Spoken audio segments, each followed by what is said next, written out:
আজকে আমরা শুরু করব প্রথমেই রোধের যে সমবায়গুলি ছিল শ্রেণী সমবায় এবং সমান্তরাল সমবায়। এই শ্রেণী সমবায় এবং সমান্তরাল সমবায় তুল্য রোধ রিলেটেড কিছু অঙ্ক রয়েছে, সেই অঙ্কগুলি দিয়ে আজকে স্টার্ট হবে। তো ফার্স্ট অঙ্ক এখানে রয়েছে, দেখো 2 ওহম,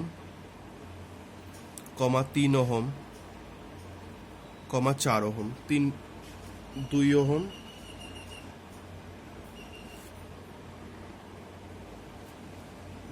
3টে রোধ রয়েছে, 2 ওহম, 3 ওহম, 4 ওহম। তিনটি লেখো প্রথম থেকে। 2 ওহম, 3 ওহম, 4 ওহম মানে 3টি রোধ রয়েছে দাঁড়ি। রোধগুলিকে একবার শ্রেণী সমবায় ও আরেকবার সমান্তরাল সমবায় যুক্ত করলে তুল্য রোধের মান কত হবে? আমরা বলছি 2 ওহম, 3 ওহম এবং 4 ওহম মানে 3টি রোধকে একবার শ্রেণী সমবায় ও আরেকবার সমান্তরাল সমবায় যুক্ত করলে তুল্য রোধের মান কত হবে? তো শ্রেণী সমবায়ের তুল্য রোধের ফর্মুলা আমরা জানি, সেটা হচ্ছে R1 plus R2 plus R3, আর সমান্তরাল সমবায় তুল্য রোধের ফর্মুলা হচ্ছে 1/R equal to 1/R1 plus 1/R2 plus 1/R3। তো তোমরা আগে ভিডিওটা পজ করে এই দুটো ফর্মুলা ইউজ করে অঙ্ক দুটোকে সলভ করে ফেলো। সলভ করার পরে ভিডিওটা তারপরে দেখো যে অঙ্কটা কীভাবে সলভ করতে হবে। তো অঙ্কটার প্রথমে রোধের মানগুলো লিখে নেবো। তাহলে এখানে R1 সেটাকে ধরো 2 ওহম ধরা হয়েছে, R2 সেটাকে ধরা হয়েছে 3 ওহম, আর R3 এটাকে 4 ওহম ধরা হয়েছে। এই 3টে রোধ এখানে ধরা হয়েছে। এবার প্রথমে ধরো আমরা ধরে নিচ্ছি শ্রেণী সমবায় তুল্য রোধ। দেখো, তুল্য রোধকে সবসময় আমরা যখন সমীকরণ নির্ণয় করেছি তখন ক্যাপিটাল আর ধরে করেছি। এবার শ্রেণী সমবায় তুল্য রোধ ক্যাপিটাল আর, আবার সমান্তরাল সমবায় তুল্য রোধ ক্যাপিটাল আর, দুটোই যদি ক্যাপিটাল আর হয় সেটা কিন্তু অঙ্কের ক্ষেত্রে একটা ভুল ইনফরমেশন হয়ে যায়, কারণ দুটো আলাদা মানকে আমরা একই ডিজিট দিয়ে প্রকাশ করতে পারি না। তাই শ্রেণী সমবায় তুল্য রোধটাকে আমরা ধরছি R1, ক্যাপিটাল R1, ঠিক আছে না? তাহলে ক্যাপিটাল R1 ইকুয়াল টু কি? ফর্মুলা হচ্ছে R1 plus R2 plus R3। তাহলে R1 হচ্ছে 2, R2 হচ্ছে 3 আর R3 হচ্ছে 4, করলে পরে 9 ওহম, অর্থাৎ শ্রেণী সমবায় তুল্য রোধ 9 ওহম। ঠিক আছে? তাহলে এইভাবে শ্রেণী সমবায় তুল্য রোধটা বের করতে হবে। যারা করেছে উত্তরটা মিলিয়ে নিও।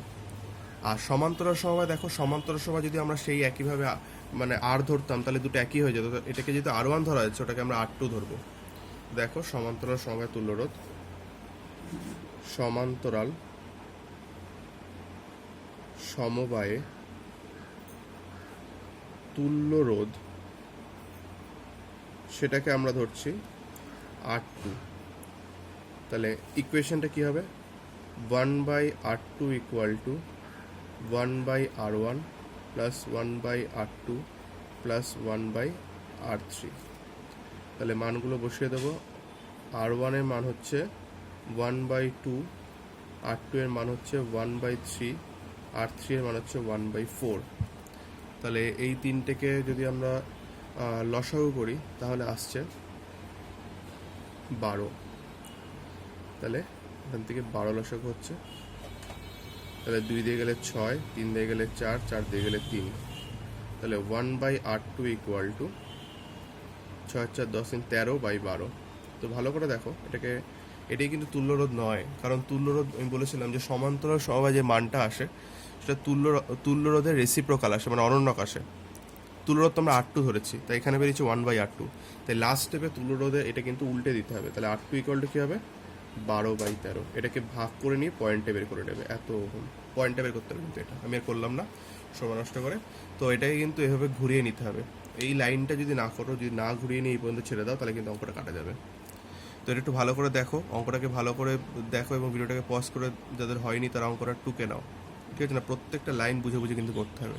এই ধরনের শ্রেণী সমবায় সমান্তরাল সমবায়তে কিছু অঙ্ক আসে, যেমন আরেকটা অঙ্ক দিচ্ছি, করে ফেলো।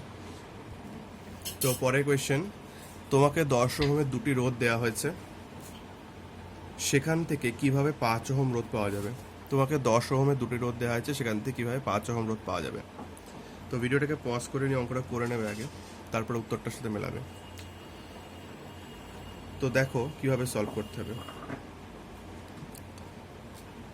10 ওহমের দুটো রোধ দেওয়া হয়েছে, মানে প্রথমটাও R1টাও 10 ওহম, R2টাও 10 ওহম,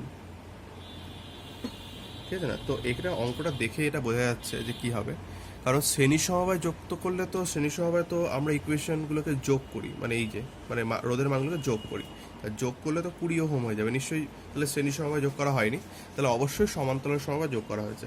তো সমান্তরাল সমবায়টা করে দেখাতে হবে। ধরো সমান্তরাল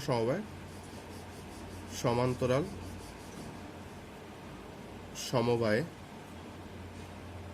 তুল্য রোধ, ধরো আমরা আর ধরে নিচ্ছি, কারণ এখানে একটাই রয়েছে, এখানে শ্রেণী সমবায় আমরা করবো না।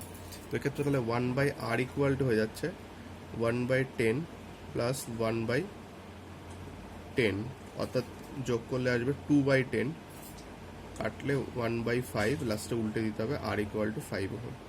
তাহলে এটা কিন্তু এমনি দেখেই বোঝা যাচ্ছে অঙ্কটা। এটার জন্য কিন্তু আর তোমার করে দেখতে হচ্ছে না যে শ্রেণী সমবায় 5 আসছে কিনা। শ্রেণী সমবায় কোনোভাবেই 5 আসা সম্ভব নয়। তো এইটা আরেকটা শ্রেণী সমবায় সমান্তরাল সমবায়তে অঙ্ক আসে। নেক্সট আরেকটা কোয়েশ্চেন লেখো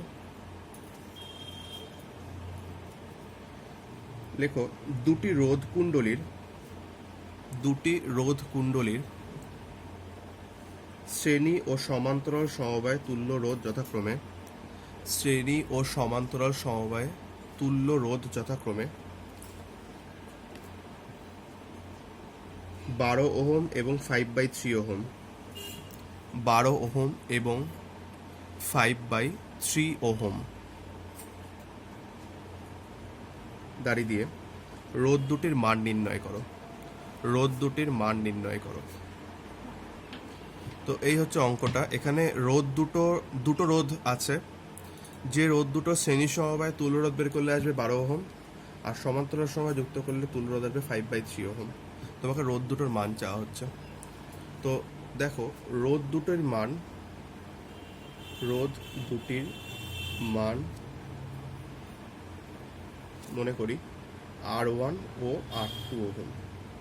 এবার আমাদের এই R1 এবং R2 মান বের করতে হবে।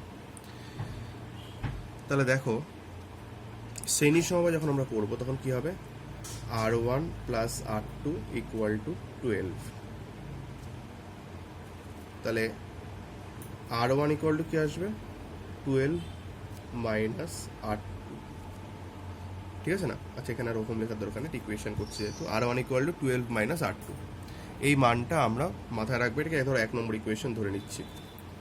এবার যখন সমান্তরাল সমবায় ইকুয়েশনটা লিখবো তখন কিরকম হবে দেখো,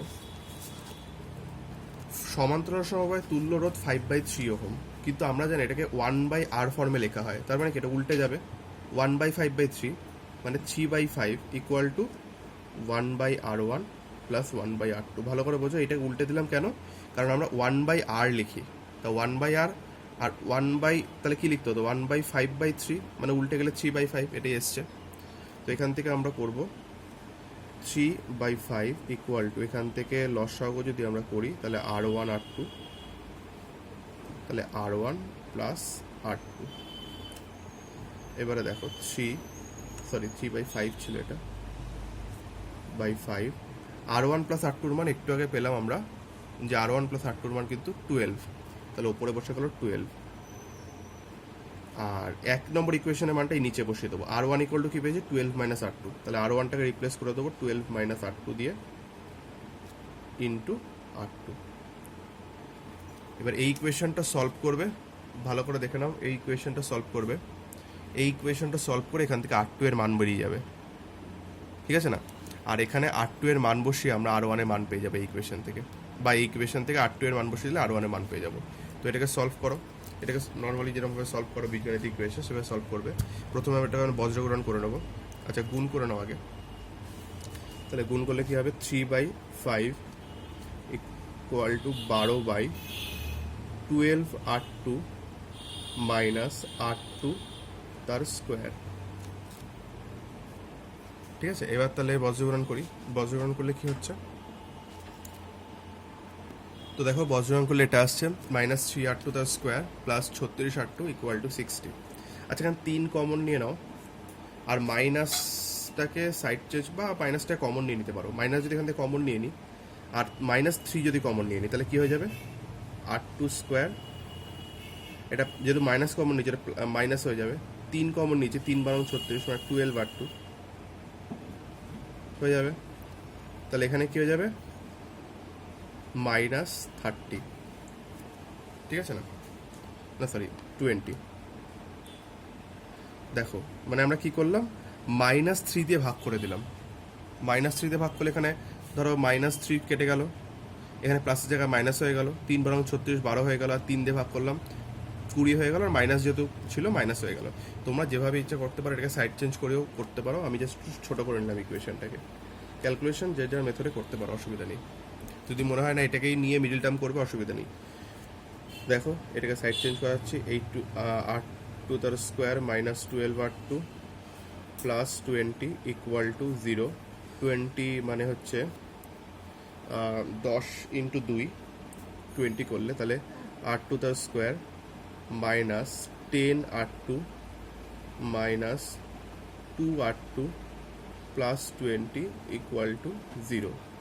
তাহলে এখান থেকে R2 কমন যাবে, R2 মাইনাস 10 মাইনাস 2 কমন যাবে, R2 মাইনাস 10 0। তাহলে R2 মাইনাস 2 আর এখান থেকে R2 মাইনাস 10 ইকুয়াল টু 0। তাহলে R2 এর মান এলো একটা আসবে 2। কেন কি দেখো আমি করে দেখাচ্ছি, R2 মাইনাস 2 ইকুয়াল টু 0, আর নয়তো R2 minus 10 equal to 0।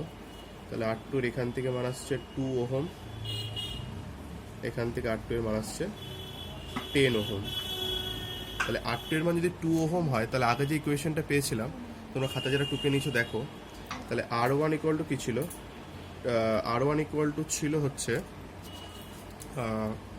12 minus R1, 12 minus R2, অর্থাৎ 12 মাইনাস 2 অর্থাৎ 10 ওহম। আর এখান থেকে R1 equal to 12 minus 10 equal to 2 ohm. তাহলে R2 যদি 10 হয় R1 2, আর R2 যদি 2 হয় R1 10, অর্থাৎ রোধ দুটোর মান হচ্ছে 10 ওহম এবং 2 ওহম। ঠিক আছে না, রোধ দুটোর মান হচ্ছে 10 ওহম এবং 2 ওহম। তো এইভাবে এখান থেকে শ্রেণী সমবায় সমান্তরাল সমবায় অঙ্কগুলো এবার সলভ করতে হয়।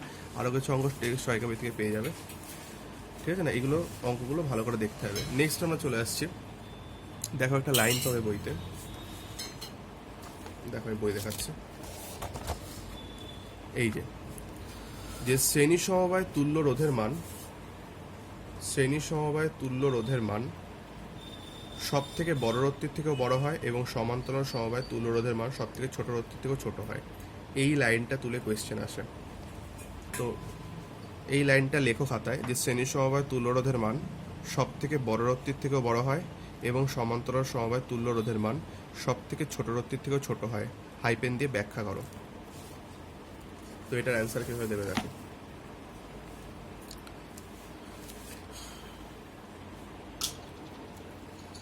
তো দেখো এটা ব্যাখ্যা করো, বেসিক্যালি এটাকে না ম্যাথামেটিক্যাল ইকুয়েশন দিয়ে করলে ভালো হয়। তো ম্যাথামেটিক্যাল ইকুয়েশন তোমাদের বইতেও একটা করা আছে, ওভাবেও করতে পারো, আরেকভাবে করা যায় সহজভাবে। দেখো দেখিয়ে দিচ্ছি। ধরি 3টি রোধ যথাক্রমে 1 ওহম, 2 ওহম, 3 ওহম। তাহলে 3টে রোধ কি কি, 1 ওহম, 2 ওহম আর 3 ওহম। এবার যদি শ্রেণী সমবায় আমরা ধরো শ্রেণী সমবায় তুল্য রোধ যদি R1 হয়, তাহলে R1 ইকুয়াল টু কি হবে, 1 প্লাস 2 প্লাস 3 অর্থাৎ 6 ওহম। তুল্য রোধের মান 6 ওহম। তাহলে এখান থেকে আমরা কি পেলাম, শ্রেণী সমবায় তুল্য রোধের যে মানটা পেলাম সেটা দেখো সমবায়ের সব থেকে বড় রোধ যেটা ছিল 3 ওহম, তার থেকেও বড় এলো। তাহলে এখানে সুতরাং দিয়ে লেখো, এখানে সুতরাং দিয়ে লেখো, অর্থাৎ শ্রেণী সমবায় তুল্য রোধের মান, অর্থাৎ শ্রেণী সমবায় তুল্য রোধের মান সব থেকে বড় রোধটির থেকেও বড় হয়। অর্থাৎ শ্রেণী সমবায় তুল্য রোধের মান সব থেকে বড় রোধটির থেকেও বড় হয়। এটা হচ্ছে ফার্স্ট পার্টের প্রমাণ হয়ে গেল। এবার সেকেন্ড পার্টে দেখো, এবার সমান্তরাল সমবায়,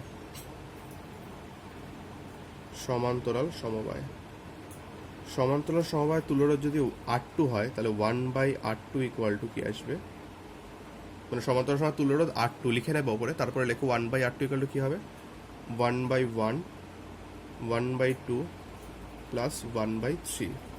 তাহলে 1/R2 ইকুয়াল টু আসছে 6 লসাগু, 1 দিয়ে করলে 6, 2 দিয়ে 3, 3 দিয়ে 2। তাহলে এখান থেকে 1/R2 ইকুয়াল টু আসছে 6 আর 3 9, 10 11, 11/6, অর্থাৎ R2 ইকুয়াল টু 6/11। ঠিক আছে না?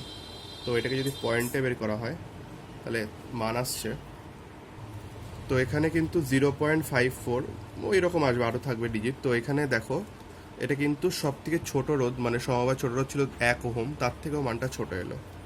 অর্থাৎ নেক্সট পার্টের প্রমাণটা হয়ে গেল। নিচে লেখো, ওই কোশ্চেনে যেটা লিখেছো সেটা দেখে দেখে লেখো, যে সমান্তরাল সমবায় তুল্যরোধের মান, সমান্তরাল সমবায় তুল্যরোধের মান সব থেকে ছোট রোধটির থেকেও ছোট হয়। সমান্তরাল সমবায় তুল্যরোধের মান সব থেকে ছোট রোধটির থেকেও ছোট হয়। তাহলে আমাদের এই প্রমাণটা কমপ্লিট। এটা কিন্তু 3 নম্বরের প্রমাণের মধ্যে আসে, খুব ইম্পর্টেন্ট। স্টার করে দেবে প্রমাণটা এবং ভালো করে এটাকে খাতায় করে নেবে দেখে দেখে। এরপর আমরা চলে আসছি, এর আগে 69 পেজ একটা পার্ট বাকি ছিল, কোষের অভ্যন্তরীণ রোধ। এই কোষের অভ্যন্তরীণ রোধ সেকশনটা একটু পড়ে নিতে হবে। দেখো, অভ্যন্তরীণ রোধ হচ্ছে, মানে বেসিক্যালি যে রোধটা আমরা পড়েছি তার থেকে অভ্যন্তরীণ রোধটা একটু আলাদা। মানে যে রোধটা আগে ছিল সেটার থেকে সেই রোধটাকে বলা হয় বাহ্যিক রোধ, যেটাকে আমরা আর ধরে এতক্ষণ ক্যালকুলেশন করছিলাম শ্রেণী সমবায়, মানে সমান্তরাল সমবায় বা বিভিন্ন পরিবাহের যে রোধগুলো হয় সেগুলোকে বলা হয় বাহ্যিক রোধ বা এক্সটার্নাল রেজিস্ট্যান্স। এটাই হচ্ছে মূল রোধ। কিন্তু আরেকটা রোধ হয় যাকে বলে ইন্টারনাল রেজিস্ট্যান্স বা অভ্যন্তরীণ রোধ। এই অভ্যন্তরীণ রোধ তৈরি হয় কোথায়? তো টপিক অভ্যন্তরীণ রোধ।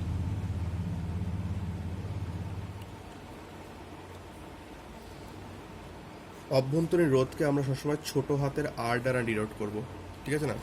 বাহ্যিক রোধ বা মেন রোধটাকে বড় হাতের আর দ্বারা ডিনোট করা হয়, আর অভ্যন্তরীণ রোধকে সবসময় ছোট হাতের আর দ্বারা ডিনোট করা হয়।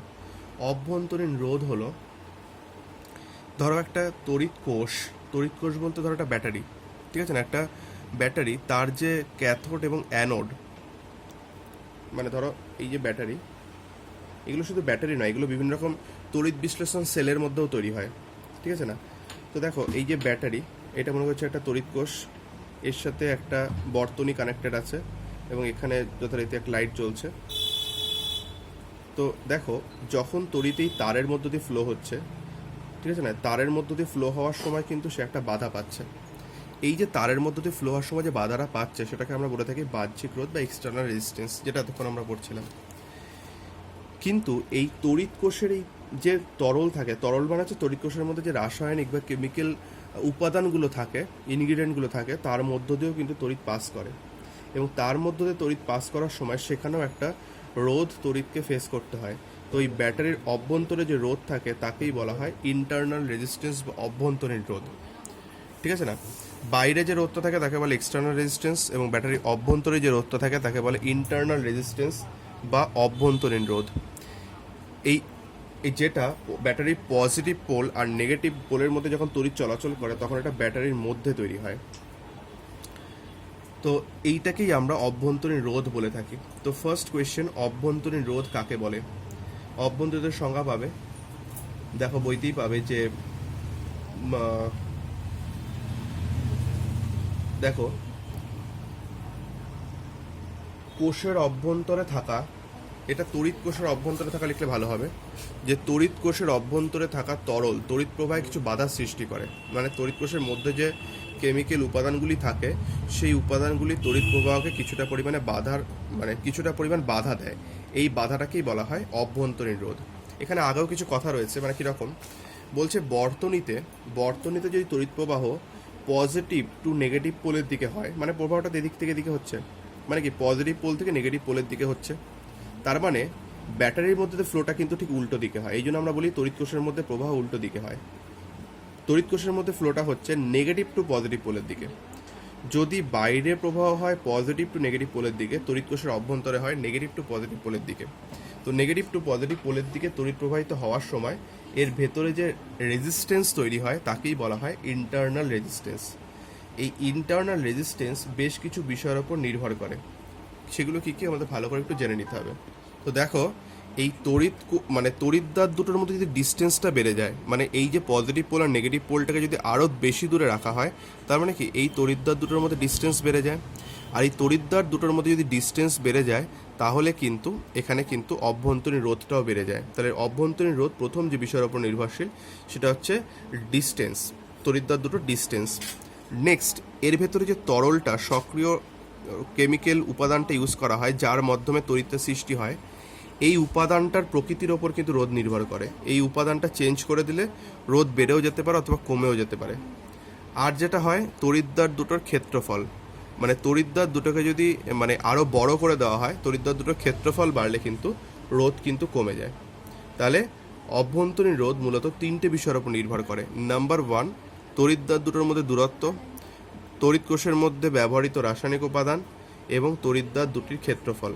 তো এই তিনটে জিনিসের উপর নির্ভরশীল। এছাড়াও আর একটা বিষয়ের উপর নির্ভরশীল, সেটা তোমরা সহায়িকা বই থেকে বের করো। তো এই তড়িৎ কোষের মধ্যবর্তী একটা পয়েন্ট পাবে, আরেকটা যেটা সম্ভবত টেম্পারেচার বলে একটা পয়েন্ট পাবে। তোমরা দেখো তোমাদের বইতে কি আছে, আমার কাছে নতুন সহায়িকা বইটা নেই। আরেকটা পয়েন্ট এখানে অ্যাড করা আছে অভ্যন্তরীণ রোধের, আরেকটা সম্ভবত টেম্পারেচার আছে। এটা একটু দেখে নিও কি পয়েন্ট আছে, যদি প্রবলেম হয় আমাকে বলো। মানে মূল 4টে পয়েন্টের উপর নির্ভর করে। একটা হচ্ছে তড়িৎদ্বার দুটোর ব্যবধান, নাম্বার 2 সক্রিয় তরলের প্রকৃতি, আর নাম্বার 3 তড়িৎদ্বার দুটির ক্ষেত্রফল। এরপরে দেখো আরেকটা পয়েন্ট পাওয়া যাচ্ছে এখানে, নষ্ট ভোল্ট বা ওয়েস্টেজ ভোল্টেজ। নষ্ট ভোল্টটা কি? দেখো, এই বর্তনীর মধ্য দিয়ে যখন তড়িৎ প্রবাহিত হচ্ছে, তখন বর্তনীর মধ্যে তড়িৎ কিছুটা বাধাপ্রাপ্ত হচ্ছে। বাধাপ্রাপ্ত হওয়ার ফলে কিছুটা তড়িৎ এই বর্তনীর মধ্যেই খরচ হয়ে যাচ্ছে সেই বর্তনীটাকে অতিক্রম করতে। একইভাবে এই তড়িৎ কোষের মধ্য দিয়ে বা ব্যাটারির মধ্যে দিয়ে বা সেলটার মধ্য দিয়ে যখন তড়িৎ প্রবাহিত হচ্ছে, তখন এই সেলটার ইন্টারনাল রেজিস্ট্যান্সের জন্য এখানেও কিছুটা পরিমাণ তড়িৎ কিন্তু খরচ হয়ে যাচ্ছে বা নষ্ট হয়ে যাচ্ছে। এই যে পরিমাণ তড়িৎ কোষের অভ্যন্তরীণ রোধের কারণে নষ্ট হয়ে যায়, তাকেই বলা হয় নষ্ট ভোল্ট। তো নষ্ট ভোল্ট কাকে বলে? কোয়েশ্চেন, নষ্ট ভোল্ট কাকে বলে? আচ্ছা, এর আগে একটা কোয়েশ্চেন হবে, অভ্যন্তরীণ রোধ কী কী বিষয়ের ওপর নির্ভরশীল ব্যাখ্যা করো। অভ্যন্তরীণ রোধ কী কী বিষয়ের ওপর নির্ভরশীল ব্যাখ্যা করো। পরে কোয়েশ্চেন, নষ্ট ভোল্ট কাকে বলা হয়? তো নষ্ট ভোল্টের সংজ্ঞাটা তোমরা এখানে না পেলে সহায়িকা বই থেকে দেখে নিও, নষ্ট ভোল্টের সংজ্ঞা পেয়ে যাবে।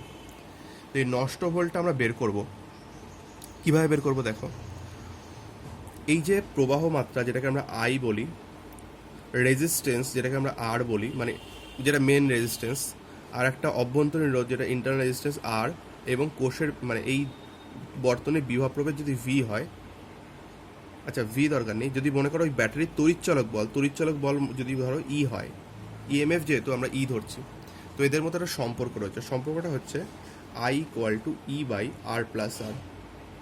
তাহলে ইকুয়েশনটা হচ্ছে আই, দ্যাট ইজ প্রবাহ মাত্রা, ইকুয়াল টু তড়িৎচালক বল divided by external resistance plus internal resistance. প্রবাহ মাত্রা ইকুয়াল টু তড়িৎচালক বল বাই রোধ প্লাস আভ্যন্তরীণ রোধ। এটাকে যদি ক্রস মাল্টিপল করা হয় তাহলে কি হবে? এর নিচে 1 রয়েছে, ই ইন্টু 1 মানে ই, আই এর সাথে এটা গুণ হবে আই আর প্লাস আই আর, তাহলে ই। আচ্ছা, বিভব প্রভেদ যেটাকে আমরা ভি ধরেছিলাম, তাহলে ভি ইকুয়াল টু আই আর আমরা জানি, তাহলে এখানে ভি বসিয়ে দিচ্ছি, কারণ ওহমের সূত্রানুসারে আমরা পেয়েছি ভি ইকুয়াল টু আই আর, সেটাকে আমরা ভি বসিয়ে দিলাম প্লাস আই আর। এই যে পোর্শনটা, এই ক্যাপিটাল আই স্মল আর, এই পোর্শনটাকে বলা হয় নষ্ট ভোল্ট। কারণ দেখো, তড়িৎচালক বল আর বিভব প্রভেদ কিন্তু সমান হয়ে যেত যদি না এইটা থাকতো। এর মান যদি 0 হয়ে যেত, তাহলে কিন্তু তড়িৎচালক বল আর বিভব প্রভেদ সমান হয়ে যেত। তার মানে কেন সমান হচ্ছে না? কারণ তড়িৎচালক বল বিভব প্রভেদ সমান হতে পারছে না, কারণ এই পরিমাণ ভোল্টেজ নষ্ট হয়ে যাচ্ছে ব্যাটারির অভ্যন্তরে, ঠিক আছে না? তাই জন্য এই পরিমাণ ভোল্টেজকে বলা হয় নষ্ট ভোল্ট। তো ক্যাপিটাল আই স্মল আর কে বলা হয় নষ্ট ভোল্ট। তো যেখানে লিখেছো নষ্ট ভোল্ট কাকে বলে তার সাথেই লেখো নষ্ট ভোল্টের গাণিতিক রূপ নির্ণয় করো। নষ্ট ভোল্টের গাণিতিক রূপ নির্ণয় করো। তো এখানে এই রিলেটেড আরও দুটো কোয়েশ্চেন এখান থেকে একটু দেখে রেখো, বলে দিচ্ছি। দেখো, অনেক সময় কোয়েশ্চেন করা হয় যে তড়িৎচালক বল আর বিভব প্রভেদ কখন সমান হয়। দেখো, তড়িৎচালক বল আর বিভব প্রভেদ তখনই সমান হবে যখন এই আইআর মানে নষ্ট ভোল্টটা জিরো হয়ে যাবে। এবার আইআর জিরো মানে কি, নয় আই ইকুয়াল টু জিরো আর নয়তো আর ইকুয়াল টু জিরো। যদি আই ইকুয়াল টু জিরো হয় তাহলে তো বর্তনীতে তড়িৎ প্রবাহই হবে না, অর্থাৎ আই ইকুয়াল টু জিরো হওয়া সম্ভব নয়, অর্থাৎ I not equal to zero. যেটা জিরো হওয়া সম্ভব সেটা হচ্ছে অভ্যন্তরীণ রোধটা শূন্য হওয়া সম্ভব। তাই যদি অভ্যন্তরীণ রোধ শূন্য হয় তাহলে নষ্ট ভোল্টেজ জিরো হয়ে যায়, অর্থাৎ তড়িৎচালক বল আর বিভব প্রভেদ সমান হয়ে যায়। তাহলে কোয়েশ্চেন লেখো, কখন তড়িৎচালক বল ও বিভব প্রভেদ সমান হয়। বলতে হবে যখন অভ্যন্তরীণ রোধ শূন্য হয়ে যাবে তখন তড়িৎচালক বল বিভব প্রভেদ সমান হয়। ইকুয়েশনটা যদি দেখাতে পারো তাহলে অনেক ভালো হয়। আর একটা জিনিস দেখবে যে যদি মুক্ত বর্তনী হয়, মুক্ত বর্তনী কাকে বলে, মুক্ত বর্তনী মানে এই তারটার কিছু নেই, শুধু সেলটা রয়েছে, ঠিক আছে না। মুক্ত বর্তনী ক্ষেত্রে সবসময় বোঝা যায় যখন আর ইকুয়াল টু জিরো হয়, অর্থাৎ রোধ ইকুয়াল টু জিরো হয়। মানে কি, একটা বর্তনী কি রোধ কখনো শূন্য হতে পারে? রোধ কখনো শূন্য হতে পারে না। তাহলে আর ইকুয়াল টু জিরো মানে কি, ধরো যদি বর্তনীটাই না থাকে তাহলে তো রোধ থাকার প্রশ্নই উঠছে না, ঠিক আছে না। তাই আর ইকুয়াল টু জিরো যখন বাহ্যিক রোধ শূন্য হয় তার মানে তখন বোঝা যায় বর্তনীটা হচ্ছে মুক্ত বর্তনী। তাহলে কোয়েশ্চেন লেখো, মুক্ত বর্তনীর ক্ষেত্রে রোধের মান কত হয়। সবসময় মনে রাখবে মুক্ত বর্তনী মানে কোনো তারটার কিছু নেই, অর্থাৎ সেক্ষেত্রে রোধের মান শূন্য। তো মুক্ত বর্তনী মানে সবসময় আর ইকুয়াল টু জিরো হবে। তো এই অবধি মানে পড়া থাকবে, এই পার্টটা আমাদের বাকি ছিল। তো এই সেকশনটা থেকে কিছু অঙ্ক আছে, এই অঙ্কগুলো আমি পরের দিন করাবো। তো এই পার্টটা ভালো করে দেখবে, যদি কারো কিছু প্রবলেম থাকে সেটা আমাকে ফোনে বলবে।